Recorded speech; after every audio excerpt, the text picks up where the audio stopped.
देखो बच्चा, देखो हम लोगों ने मेरे ख्याल से एक्सरसाइज 2.4 का फर्स्ट से लेकर 12 तक कल कंप्लीट कर लिए थे, है ना। आज 13 और देखते हैं अगर हो सके तो कंप्लीट कर देंगे इस चैप्टर को, और कल से मैं नया चैप्टर स्टार्ट करूंगा जिसका नाम है कोऑर्डिनेट ज्योमेट्री। ओके, है ना। तो प्रॉपर पहलू से, बेसिक से कल सीखेंगे, तो हो सके तो अब्सेंट मत रहिएगा, ठीक है ना। मेरे को कुछ प्रॉब्लम नहीं है, मैं सच बता रहा। ये पूरा हफ्ता मैं वीडियो जरूर कंटिन्यू करूंगा, लेकिन इस हफ्ते के बाद वीडियो नहीं मिलेंगे, ठीक है, क्योंकि छुट्टी ज्यादा हो रही है, छुट्टी ज्यादा हो रही है। मैंने दिन बराबर दिए थे आपको छुट्टी के हिसाब से, उस दरमियान आपको गांव से जाके आ जाना चाहिए था, है ना।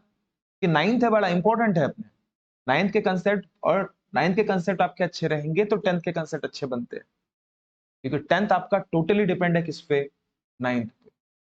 ये चीज याद रखिए, ठीक है। तो ध्यान दीजिए, सवाल ये है कि if x plus y equal to z, show that x cube plus y cube plus z cube equal to thrice x y Z.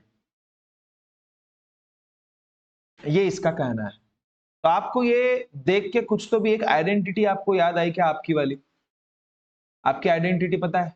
वो आइडेंटिटी कल जो हम लोगों ने पढ़े थे, कौन सी आइडेंटिटी है वो? आइडेंटिटी कौन सी है? यही आइडेंटिटी है क्या, कि फ्रॉम आइडेंटिटी, कौन सी identity? X cube plus y cube plus z cube minus thrice x y z equals to क्या रहता है? X plus y plus z, आप ही ने बताया था कल, x plus y plus z into क्या क्या रहता है?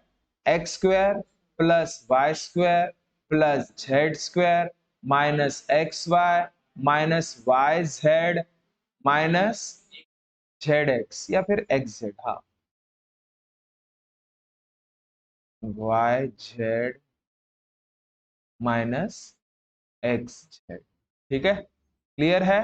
अब नाउ बोलना फ्रॉम गिवन कंडीशन, क्या कंडीशन है बड़ा आपके पास, कि x plus y plus z equals to क्या है?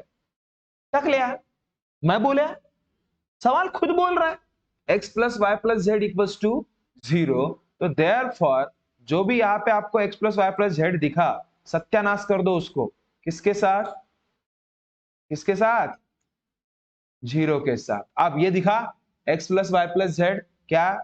0। अब भाऊ, अरे x square plus y square plus z square, इधर का कुछ रहे या ना रहे, उसको कोई फर्क पड़ना है क्या बच्चा?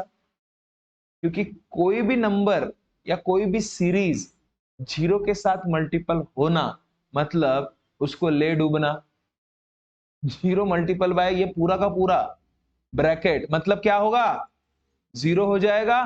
तो भाऊ x cube plus y cube plus z cube minus thrice x y z equals to टकला होना है कि नहीं? टकला हुआ ना वो। लेकिन ये प्रूव है क्या आपका?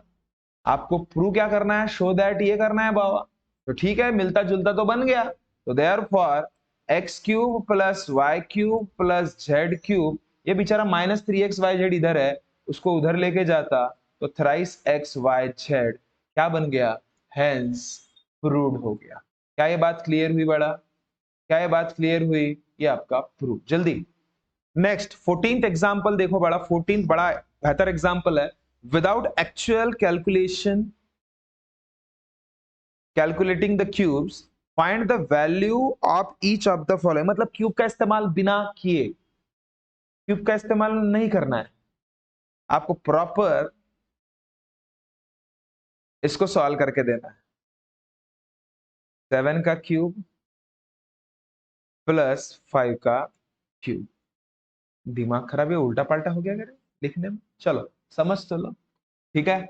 अब मुझे एक बात बताओ, इसका फॉर्मूला अपना फिक्स है, पेटेंट है, अपना फॉर्मूला क्या है पता है ना आप लोगों को? फॉर्मूला क्या है अपना? जब भाई x plus y plus z equal to 0 रहता है, तो अपना फॉर्मूला क्या है? A cube plus b cube plus c cube equals to thrice x, sorry thrice a b c है, ऐसा ही है अपना मेन फॉर्मूला, यही है ना, अभी जस्ट देखे थे थोड़ी देर पहले। ठीक है, तो इसके बुनियाद पे ए की वैल्यू क्या होगी आपकी, ए की वैल्यू क्या हो जाएगी, ए क्यूब इक्वल्स टू -12 का होल क्यूब, तो गया तो ए की वैल्यू क्या बनी, -12। बी क्यूब इक्वल्स टू क्या बढ़ा, 7 का क्यूब, तो क्यूब क्यूब गया तो बी की value 7। C cube equals to 5 का क्यूब, क्यूब क्यूब गया तो 5। क्लियर हुआ, ए की वैल्यू रेडी है, बी की वैल्यू रेडी है, सी की वैल्यू रेडी है। डायरेक्ट फॉर्मूला लिख लेना क्या, कि देयरफॉर -12 का क्यूब प्लस 7 का क्यूब प्लस 5 का cube equals to thrice a b सी, या एक्स वाई जेड भी लिख सकते हो, 3 इंटू -12, बी की वैल्यू 7, सी की वैल्यू 5। नहीं समझे, चलो तो ये माइनस में तो आंसर आना ही है, 3 रहने देता, 7 5 जा कितना होता है, 35 होता है। अब 12 को 35 से मल्टीपल करता, 12 5 जा 60, 12 3 जा 36 प्लस 6 42, मतलब 420। कितना, 420। भाऊ माइनस में तो आंसर आना है, एंडिंग में टकला जरूर है, 3 2 जा 6 होता है, 3 4 जा 12 होता है। जल्दी 1260 माइनस आंसर। एक मिनट, आपका एक कंफ्यूजन थोड़ा सा मैं दूर कर दूं, यहाँ पे x plus y plus z लिया है तो ये x और y लेता, क्यों a और b लू, ठीक है। तो x square plus y square plus z square equals to thrice x y z, ध्यान दे। तो इसीलिए ये सभी के सभी एक्स ही के फॉर्मेट में रहेंगे, एक्स क्यूब है रही है, स्क्वायर नहीं, हाँ, x cube y cube z cube, मर गया मर गया मर गया, तो इधर भी बच क्या है रही है, एक्स वाई और जेड। जल्दी देखो नेक्स्ट एग्जांपल, देखो आपके सामने है 28 का क्यूब प्लस -15 का क्यूब प्लस -13 का क्यूब। सेम पैटर्न सेम हिसाब से यूज करेंगे हम लोग इसमें, कैसे कि भाई एक्स क्यूब प्लस वाई, इसमें जनरली ये जरूर बोल देना कि as x plus y plus z equals to टक लिया, therefore x cube plus y cube plus z cube is equals to thrice x y z. बस हम सिर्फ इतना करेंगे। तो देयरफॉर कंपेयरिंग करोगे आप इसके साथ, कंपेयरिंग करेंगे तो क्या पता चला कि एक्स क्यूब इक्वल्स टू क्या, 28 का क्यूब क्यूब क्यूब गया तो एक्स की वैल्यू कितनी आई, मात्र 28। उसके बाद वाई क्यूब को कंपेयर करूंगा किसके साथ, -15 के क्यूब के साथ, तो क्यूब क्यूब गया कितना आया, -15। और जेड क्यूब को कंपेयर करूंगा किसके साथ, -13 के क्यूब के साथ, तो क्यूब क्यूब गया तो बेचारा कितना बचा, ये देखो साइन, साइन क्यूब है बड़ा, ये स्क्वायर रहता तब की बात अलग, मर जाता था वो, लेकिन क्यूब में नेगेटिव साइन नहीं मरता, ये चीज याद रखना, ठीक है। तो चलो ए की वैल्यू है, एक्स की वैल्यू है, वाई की वैल्यू है, जेड की वैल्यू है, डायरेक्ट बोलते बम बम बोले, कैसा, 28 का क्यूब प्लस -15 का क्यूब प्लस -13 का क्यूब, मतलब थ्राइस एक्स वाई जेड। तो चलो 3 एक्स की वैल्यू 28, वाई की वैल्यू -15 और जेड की वैल्यू -13, ठीक है। तो चलो बड़ा माइनस माइनस माइनस तो ये प्लस ही हो गया है, टेंशन नहीं है, तो अभी आंसर आपका प्लस में आएगा। 3 इंटू 28 इंटू 15 इंटू 13, जल्दी कैलकुलेशन करके बताओ, देखता हूं किसका कैलकुलेशन रपाक से आता।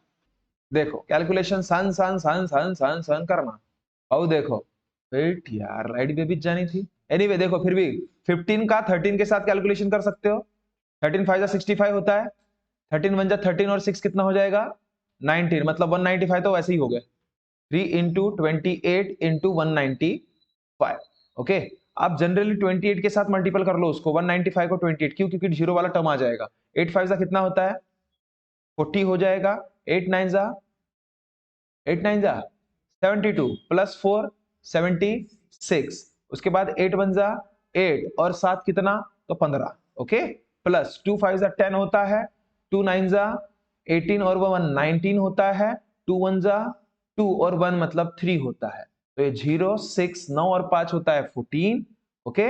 और उसके बाद ये बेचारा 3 और 1 4 और 1 5, मतलब 3 इंटू 5 4 6 0 इसका भी आप कैलकुलेशन डायरेक्टली कर सकते हो, क्योंकि मल्टीपल 3 के साथ करना बड़ी बात नहीं है। 3 0 0 होगा, 3 6 18 होगा, 3 4 12 और 1 13 होगा, और 3 5 15 और 1 16, विच इज 16380 आपका आंसर हो। क्या ये बात क्लियर है? पक्का? लाइट गई है, दिमाग खराब। देखो लाइट का कोई भरोसा नहीं लग रहा है मेरे को, इतना 5-6 मिनट रुके अपन फिर भी लाइट क्यों आई नहीं। तो देखो बच्चा, सवाल है 15वां। तो 15 सवाल देखो, आपको वर्डिंग से तो समझ में आ जाएगा मैं क्या बोलना चाह रहा। सवाल यह है कि give the possible expression for the length and the breadth of the each of the following rectangle. पहला वाला रेक्टेंगल का एरिया आपको गिवन है बड़ा, वो भी भलते तरीके से। क्या? 25a का स्क्वायर माइनस 35a प्लस 12। ये आपको एरिया गिवन है, किसका? तो एरिया ऑफ रेक्टेंगल का, एरिया ऑफ रेक्टेंगल, समझ रहे हो? और जिसमें आपको बोल रहा है टू फाइंड क्या, कि भाई लेंथ भी फाइंड कीजिए, ठीक है, और ब्रेथ भी फाइंड कीजिए। ये दो चीजें फाइंड करनी।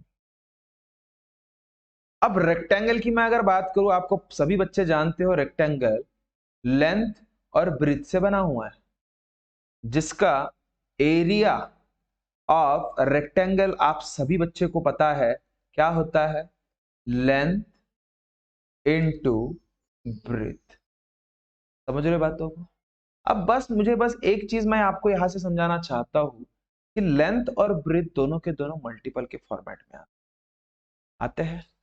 तो अगर मैंने ऐसे दो ग्रुप फाइंड कर लिया, तो उसमें से एक को मैं लेंथ बोल दूंगा और दूसरे को मैं ब्रेथ बोल दूंगा। क्लियर है? अब अच्छा देखो, इसमें आपको एरिया ऑलरेडी गिवन है, कितना है?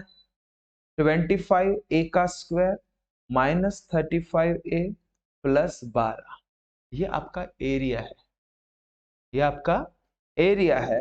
तो इसको आपको दो ग्रुप में लाना है, ठीक है ना? हम लोगों ने स्प्लिटिंग द मिडिल टर्म के हिसाब से भाई दो ग्रुप में वो आ गए, समझ जाना उसमें से एक ग्रुप लेंथ का रहेगा, एक ग्रुप ब्रेथ का रहेगा। ये बस अंडरस्टैंड होना चाहिए, बस बाकी कुछ नहीं।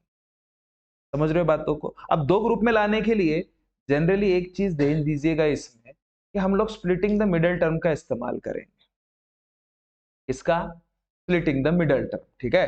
अब स्प्लिटिंग द मिडिल टर्म करते वक्त पता है ना, पहला और आखिरी वाले का क्या करते हैं, मल्टीपल साइड में वो पहले जनरल फॉर्मेट, मतलब 25 इंटू 12 करते हैं भाव, 25 इंटू 12। तो 25 इंटू 12 कितना होता है? 25 को 12 से मल्टीपल करूंगा तो 12 5 जा 60, 12 2 जा 24 प्लस 6 कितना होगा? 30। मतलब कितना? 300। और क्या आना चाहिए? बीच वाला टर्म माइनस 35a आना चाहिए। ऐसे मैं बोल रहा हूं क्या? नहीं, ऐसा सवाल। समझे बात? ठीक है। अब भाव 300 मल्टीपल आना चाहिए और एडिशन और सब्सट्रैक्शन आपका माइनस 35a आना चाहिए। ऐसा कौन सा नंबर है? तो उसके लिए हम लोग क्या करते हैं पता है आप लोगों को, कि भाई 300 को टुकड़ों में तोड़ना चालू करते हैं। तो टुकड़ों में कैसे तोड़ते हैं? 300 को अगर सपोज देखूं मैं, तो 15 के टेबल में आता है, 15 2 जा 30 और वो रख लिया। वाह, अच्छा बात है। लेकिन 15 प्लस 20 करूंगा तो 35 आता है क्या? अरे बिल्कुल आता है ना। तो हो गया काम फिर। समझ रहे बात को? तो 15 कितना जा, तो 20 जा 300, और 15 प्लस 20 करूंगा तो 35 आता है। लेकिन मुझे माइनस में चाहिए, तो एक को माइनस देके चलेगा कि दोनों को माइनस देना पड़ेगा? एक को माइनस दे दिया तो ऊपर वाला माइनस हो जाएगा, इसलिए दोनों को माइनस देना पड़ेगा। ठीक है? तो माइनस 15a और माइनस 20a, तो इसमें पुट करेंगे मिडिल टर्म में, तो 25a का square minus 15a minus 20a plus 12। ठीक है? तो बस अभी दो दो का ग्रुप बना लेंगे, दिमाग खराब। चलो दो दो का ग्रुप बनाता मैं। अब ग्रुप बनाते वक्त एक चीज याद रखिएगा कि 25 का मीनिंग होता है 5 इंटू 5, और ए स्क्वायर का मीनिंग होता है a इंटू ए। और 15 का मीनिंग होता है 5 इंटू 3 और बेचारा ए। क्लियर। और रही बात इधर की, 20 मतलब होता है 4 इंटू 5 इंटू ए, और 12 मतलब होता है 4 इंटू 3।